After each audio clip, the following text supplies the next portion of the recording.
On April 19th, 2021, Brentilda became the first person to get a sub 10-minute run in version 1.16 random seed glitchless. This speedrun was played on Minecraft Java Edition, and at the time, the fastest 1.16 RSG run in Bedrock Edition was a 1304 from Anonymous. Anyways, skip 8 months forward and still not a single other person on either version of Minecraft had gotten a sub 10-minute RSG run. That is, until Kiwiest Birb came along and absolutely shattered their own Bedrock Edition world record on December 27th. In fact, the previous PC Edition world records were also from them, so you could say that they've kinda been dominating the category. Anyways, this new run is absolutely ridiculous and the subject of today's video, but before I get into that, I just checked and 143% of my viewers are subscribed to the channel, which is impossible, so please consider unsubscribing. Without further ado, the run.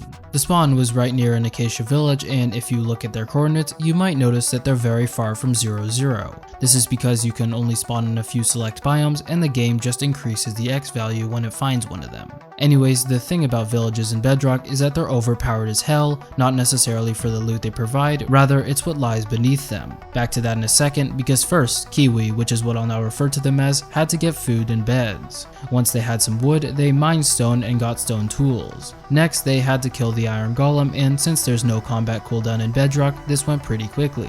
Next, Kiwi crafted a bucket, then started digging down? Why the hell are they digging down? It's just bedrock that lay at the bottom. Surely the stronghold won't be located right under this village.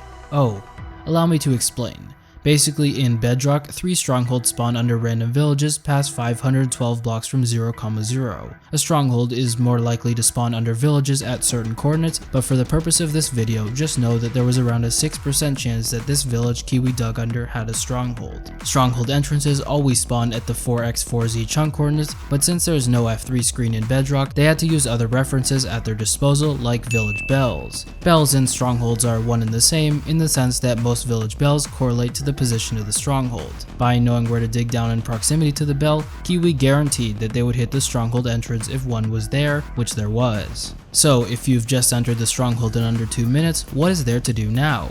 Well, route it of course, and once Kiwi found the portal room, they used the lava to build a nether portal. In Bedrock, lighting the portal with wood is way more consistent, so after doing that, they entered the nether at 2:39. According to Kiwi, this is the fastest that they've entered the nether through the stronghold, but what would that be without a good nether?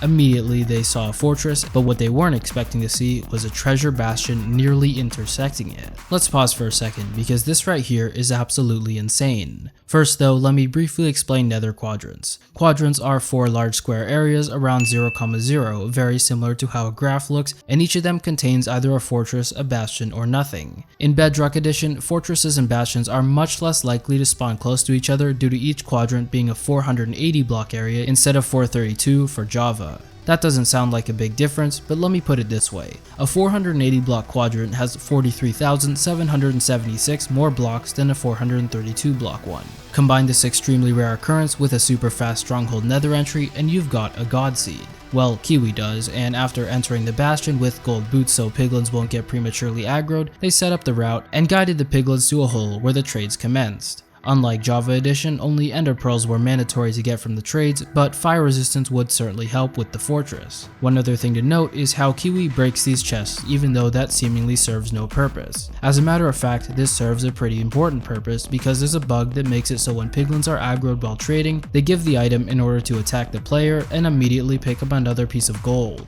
This is also the reason that bridge bastions are insanely overpowered in Bedrock Edition. Anyways, once Kiwi had the necessary pearls, they pearled over to the fortress and started collecting blaze rods, and after going 5 for 15 on rod drops, the fortress split was done at the 9-minute mark. With an MLG hay bale, Kiwi was back at their portal ready for the end fight. The end entry time was 9:12, and this end fight is drastically different from the Java Edition one. First of all, there was a 1 in 3 chance that the dragon perched instantly, and that's exactly what happened. This little lava tower that they built was to slow the dragon if it tried to leave the purge. After crossbowing it in order to activate extra damage and slightly scuffing up the 1 cycle setup, Kiwi finally got things sorted. With 3 beds, they finished off the dragon and secured a final time of 9 minutes and 55 seconds, the first ever sub 10 minute 1.16 RSG Bedrock Edition run. The fact that Kiwiest Birb was able to get a sub 10 with a near 3-minute fortress split gives me a lot of excitement for the future of this category. If you want me to go over more Bedrock speedruns, be sure to leave a dislike, a hate comment, and a 1-star Yelp review, and press the unsubscribe button if you haven't already. I hope you enjoyed this video and have a great day.